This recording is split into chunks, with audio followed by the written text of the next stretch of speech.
of Iran, and they've got a very high threshold for the pain that they're willing to inflict on their own citizens. This hardline regime, IRGC regime, has shown no indication that they're willing to negotiate. What they want to do is to continue to take on the United States. So I think tactical military strikes are certainly part of the answer. There are probably other things we might be thinking about doing, perhaps non-belligerent nations escorting ships through the Strait of Hormuz, perhaps even decapitation strikes. I think the president is listening very carefully to his intelligence community for reflections on the impact of these strikes and considering other options to try to induce Iran to change their behavior. In the afternoon, Axios reported yesterday they went inside the Situation Room. Don't know what came of that. Maybe we'll learn a little more today when the president is in Pennsylvania with a lot of members of his staff and military staff there. Meanwhile, back to this interview that Trey had yesterday. There are nuclear sites that have been targets on behalf of the Israelis and the Americans. One is called Pickaxe Mountain.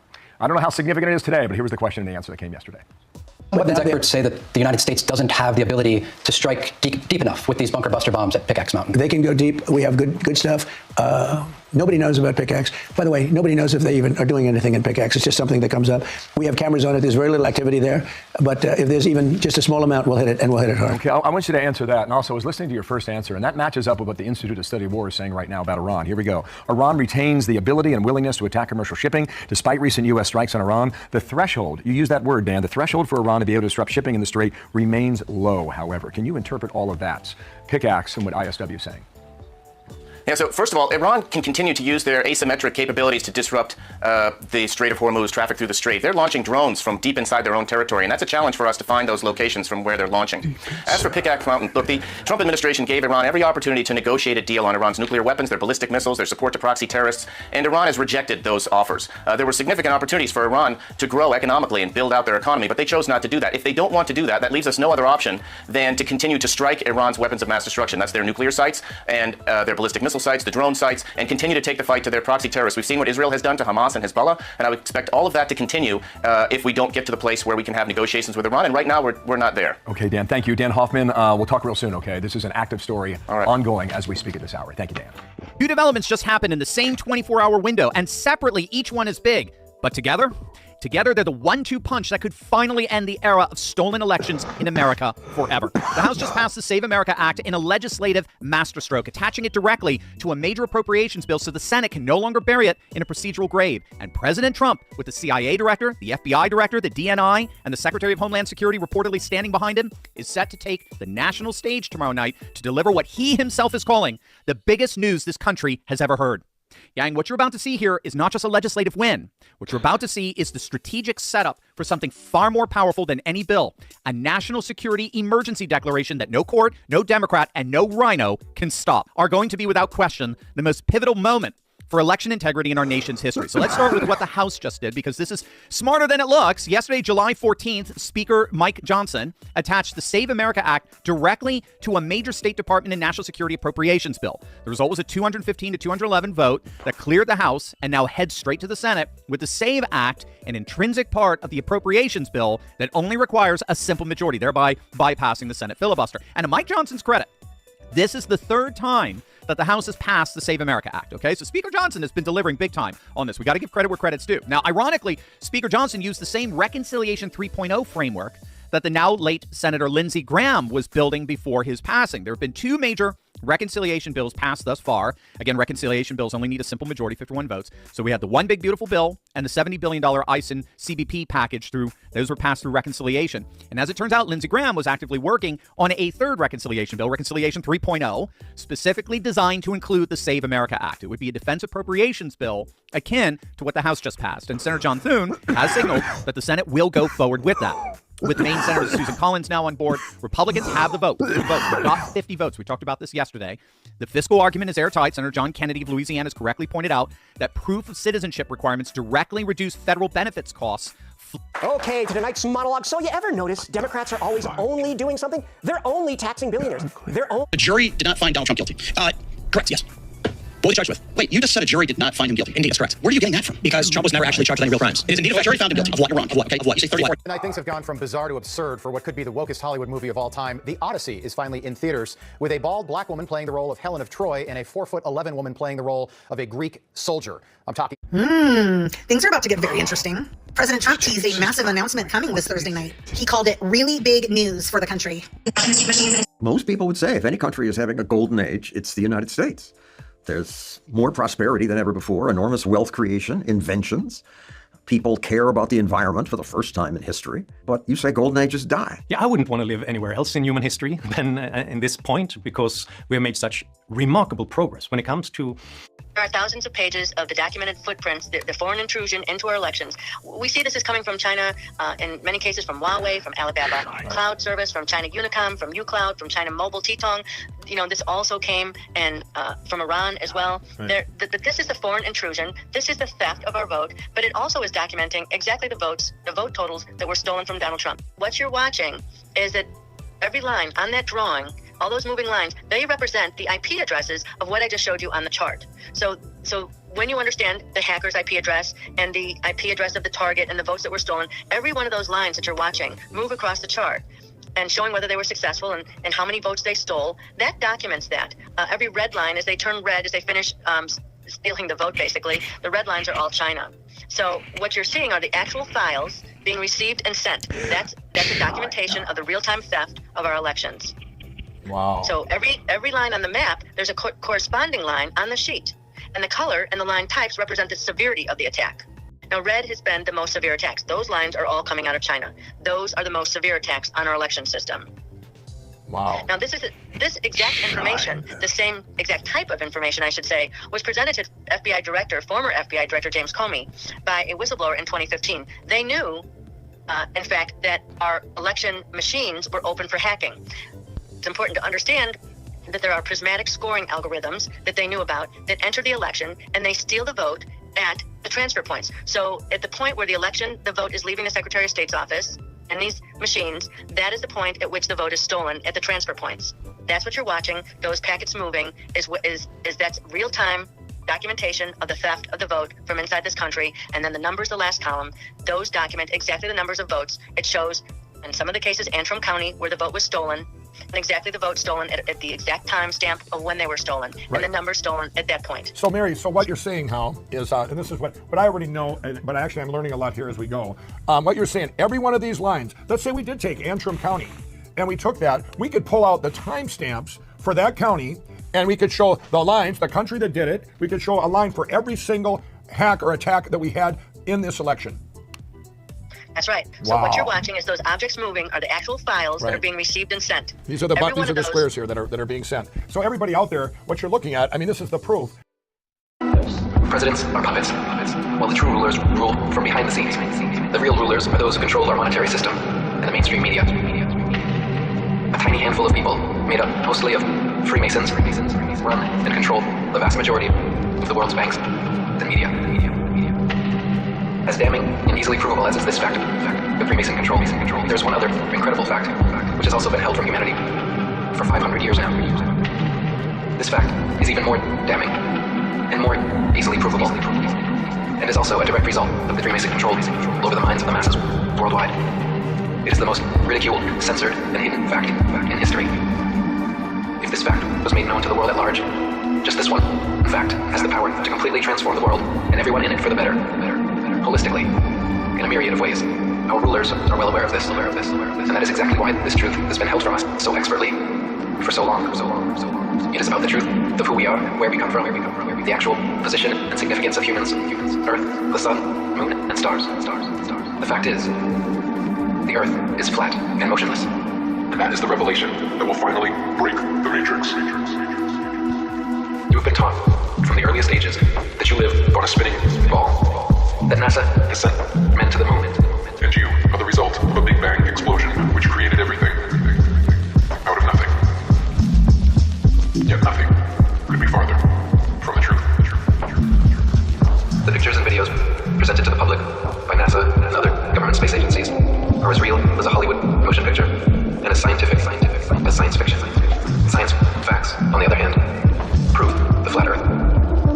There are hundreds of proofs and scientific experiments which have conclusively shown the Earth to be a stationary plane, but you have never and will never hear about these heavily censored experiments in our controlled media.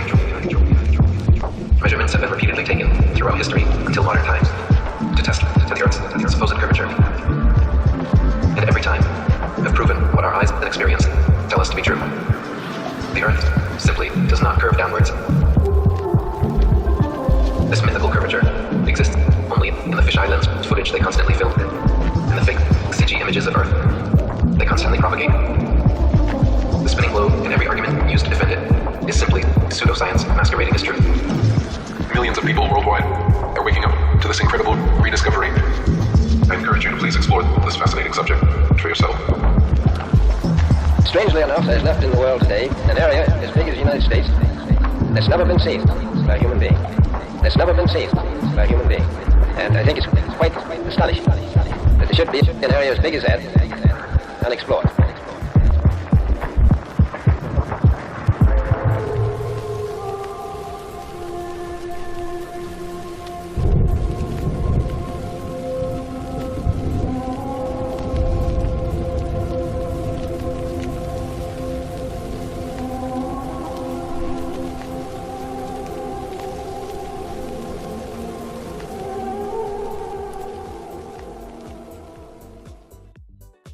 Hi everyone, I'm Dr. Michael Ridgman, double board certified cardiothoracic surgeon.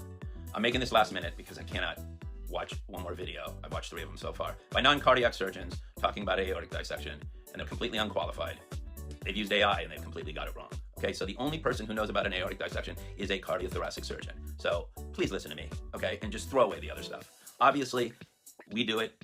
Here's old school. Here's a book, Surgical Treatment of Aortic Dissection. And I pulled this off my bookcase because I've not only seen it, I've operated on it, and every once in a while, we cause it during cardiothoracic surgery, okay? And it's a devastating problem. So what is an aortic dissection? It's not an aneurysm. Aneurysms rupture. If you see the word dissecting aneurysm, disregard it. That's a rare complication. A person had to have a dissection, survive the dissection, develop a false aneurysm, and that dissects. So disregard the word dissecting aneurysm. If you see it, turn it off. Okay, this is an aortic dissection. And I'm going to be old school. So aortic dissections, just look at the top here. So aortic dissections are classified today. We use the Stanford type A and type B. And the Stanford type A involve the ascending aorta. So that's this, the part that comes out of the aorta, that comes out of the aortic vessel. It can involve the vessels that go to the head here and go all the way down the body, or it can just be in the proximal aorta. A type B goes down and it starts after the vessels that go to the head. Okay, so that's the quick classification of, and what happens is you develop a tear. So as you can see, you have a tear right there. So then the blood dissects around into it. So what you do is you have a tear in there, and the blood dissects, and it doesn't rupture. Okay, if it goes distally, it goes up this way. Okay, and then down into the body, and it creates a false lumen. In other words, a false channel. So the blood courses between the muscular layer and down. The problem is if you have a proximal dissection and it goes downward into the heart, this false channel separates the layers inside the artery and creates a flap. And if it lays down and it blocks the coronary arteries, you have a heart attack, okay, because you can't get blood flow into it. And if the blood courses down into the lining cerebral part, called the pericardium, you get pericardial tamponade, which is pressure on the heart where it can't be, and you die. So Lindsey Graham had a type A dissection that dissected downward into his coronary arteries, probably into his pericardium, and the pericardium either ruptured or he had an acute heart attack. 50% of people who have an aortic dissection do not make it to the hospital. Of the 50% who do make it to the hospital, those 50% are dead within 48 hours. So it's kind of, it's the rule of 1 to 2%. So every hour, another 1 to 2% die. The causes are, number one, a connective tissue disorder. And that includes vascular Ehlers-Danlos syndrome, Marfan syndrome, Noonan syndrome, and Turner syndrome. Hypertension. Now, high blood pressure occurs usually in people who are over 40 years of age. Atherosclerosis. Vasculitis. In other words, you have a vascular inflammation, an autoimmune vasculitis. Pregnancy, and trauma.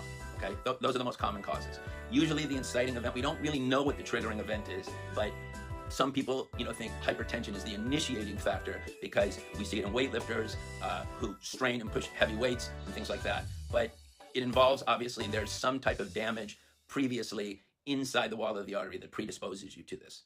Okay, so now the how people present. So I said 50% of people die. Of the 50% who don't die, who actually make it to the hospital, if it's a type A, in other words, the ascending aorta, most people have anterior chest pain. If it involves the vessels that go up into the head, the pain typically radiates into your infra or clavicular area. A type B, which goes down your back, they usually complain of a ripping, tearing pain in their back that goes around to their back. Either way, it's an emergency. So we try and get everybody to the operating room. The only contraindication, they used to be more strict, but unless somebody is in a coma or is brain dead, or their organs are dead, or they're completely paralyzed, we usually try and get patients to the operating room because some of it is partially reversible, or maybe they didn't have such a large stroke. But The incidence, just so you know, is about 2.5 to 3.4 per 100,000 people per year. So it's not that common. And the operative mortality is extremely high. It can be up to 30%, sometimes even higher. So with that, I just want you to understand that a dissection is not an aneurysm. It's not a dissecting aneurysm. It's a tear in the lining of the aorta. So the blood goes up, and then it usually re-enters the aorta. So it creates a false channel. And if that tissue, if that intima or part of the muscle lays down, it blocks the area where the normal blood goes. And that's how you would get a heart attack.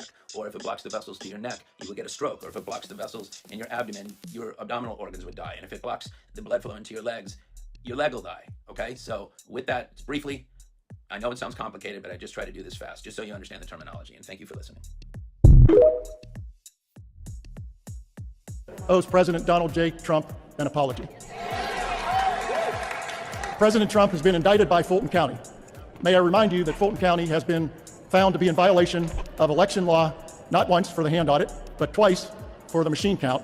And now we can prove that they had intentional human intervention, which is the predicate for election fraud. You all know our case is SEB 2023, thank you, -25. In that case, you know that it involved 17,152 votes counted without ballot images. You also know that for the first machine count, 20,700.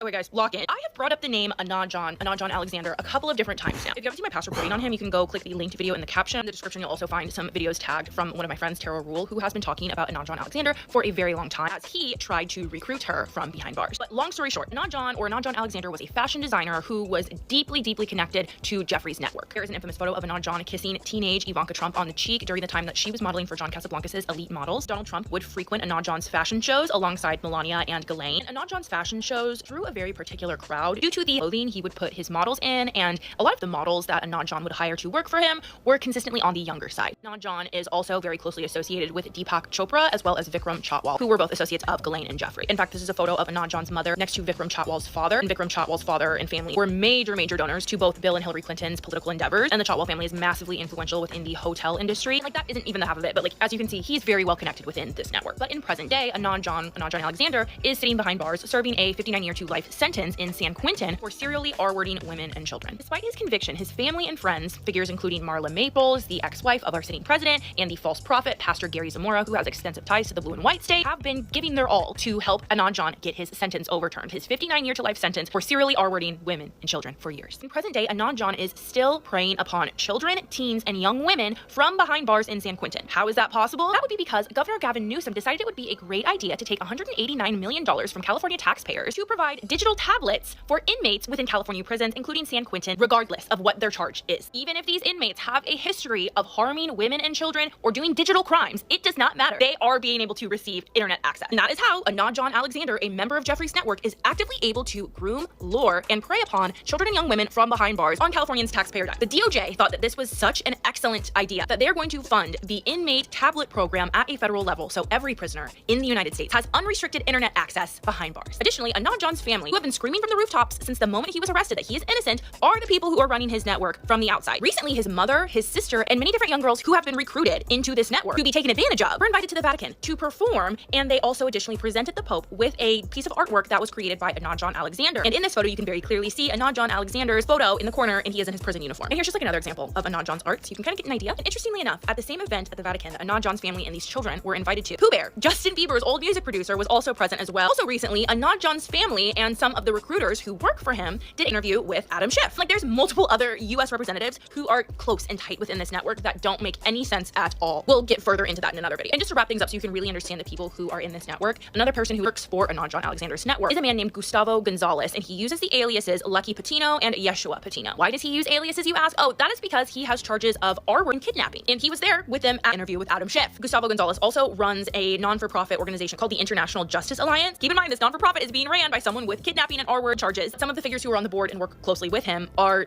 very alarming. They're very connected and have very close connections with powerful people. What is so scary is that Anand John Alexander has his first parole hearing coming up in 2027, and he is very sure that he is getting out. Remember, he is friends and supported by Marla Maples, who is the ex-wife and baby mama of Donald Trump, and Donald Trump has said he's given out 250 pardons for America's 250th birthday. There is so much going on here and so much failure of those within public office.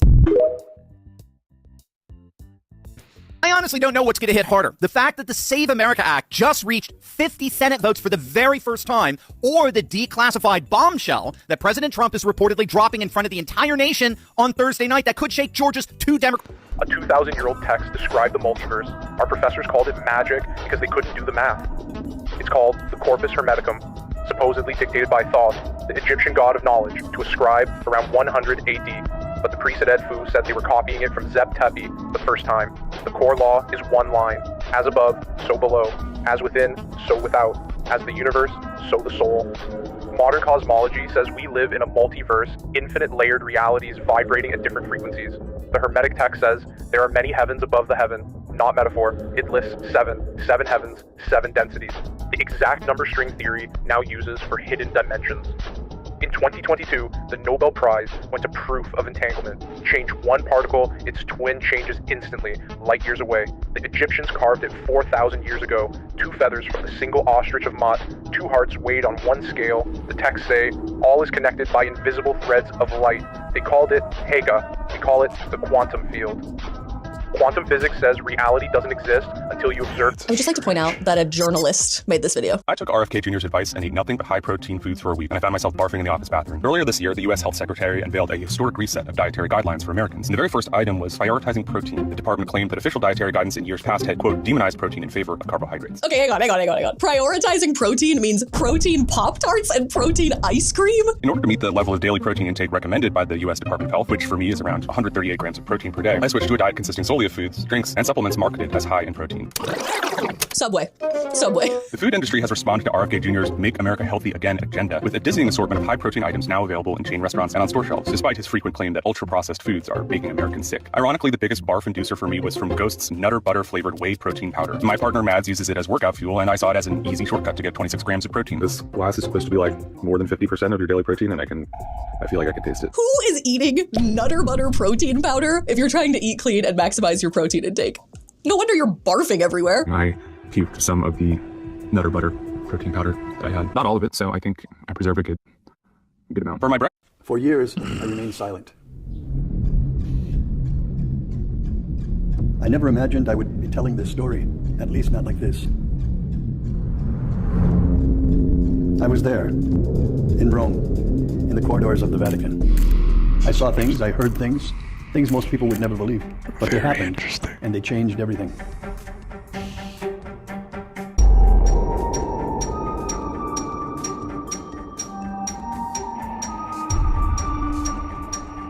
In 1978, a man was elected Pope. The Roman Catholic Church has a new Pope, Albino Cardinal Luciani, an unexpected choice. He took the name John Paul I. A good man, an honest man. 33 days later, he was dead.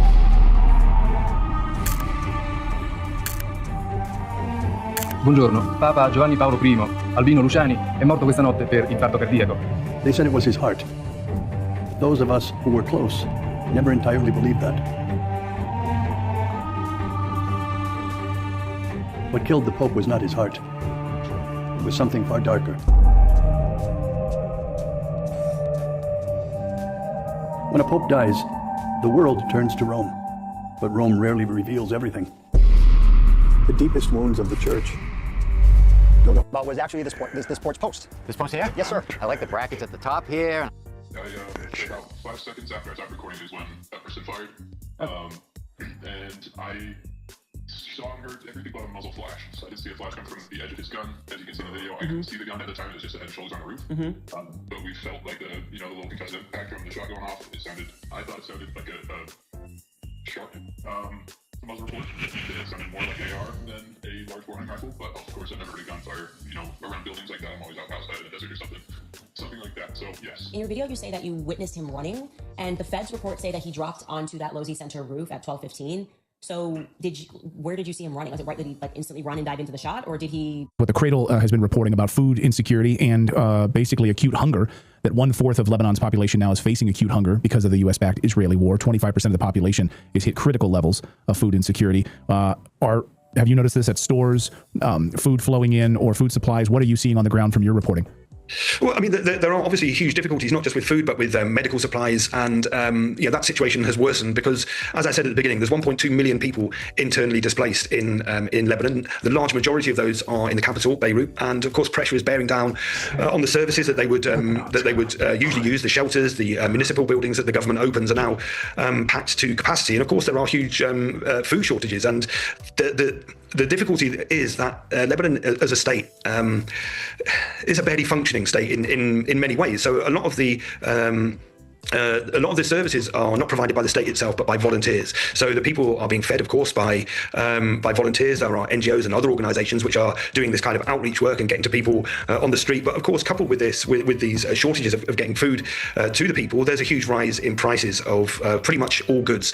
Food prices have rocketed. The price of petrol has rocketed, which of course, Matt, has the knock-on effect of increase in transport costs and the increase in getting food to the people. So there is this growing humanitarian crisis unfolding here in Lebanon. The services are doing the best that they can to deal with it. But of course, there's only so much that they can do. And as long as the Israeli bombardment continues, I mean, there's whole areas, particularly in the south of Lebanon, which are entirely cut off from everything. Israel bombed most of the bridges that across the Litani River, which effectively separates the south of Lebanon from the rest of the country. It means that humanitarian aid, is unable to reach those places. So there are huge shortages, not just of food, but also of water as well. The damage to the electricity supply also has an effect because many of the villages, sometimes they don't have state electricity, so they rely on solar panels. And once those are destroyed, those are the kind of things that they pass. Taylor Swift came over, and Bieber and her were like listening to music, and he said, hey, check out these fireworks. And we set fireworks off the deck of Malibu over the ocean. Yeah. And out on the ocean, we had a boat with a wedding on it. I was the groom. Right.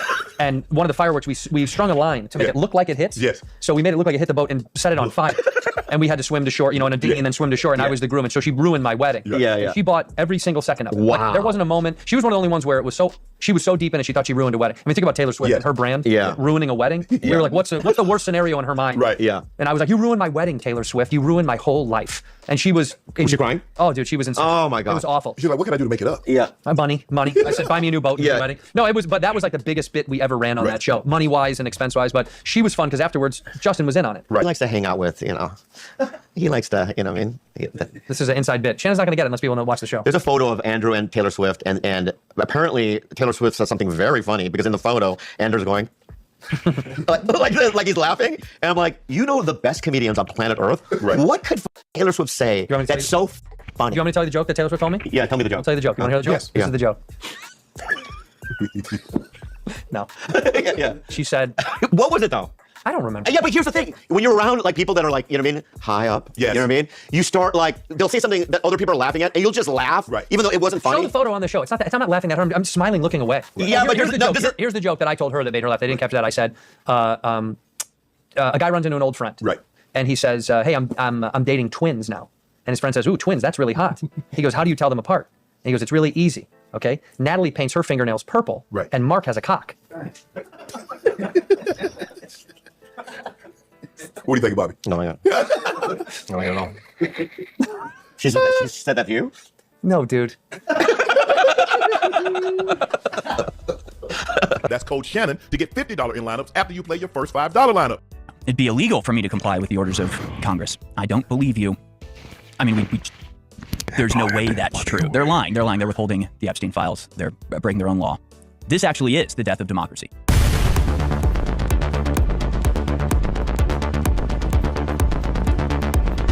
This is him testifying under oath about the Epstein files, and we'll take a listen here. But I think he's going to lie about it because the law that was passed said they had to put out the Epstein files. They were only allowed to redact things for certain, either national security, sources, revelations, or they didn't want to reveal innocent people without actually accusing them of a crime. But if they were going to redact anything, they needed to provide to Congress the reason why they were redacting it, to show that the reason they were redacting it was in line with the prescribed appropriate reasons to redact something. They instead redacted things that had Trump's name in it,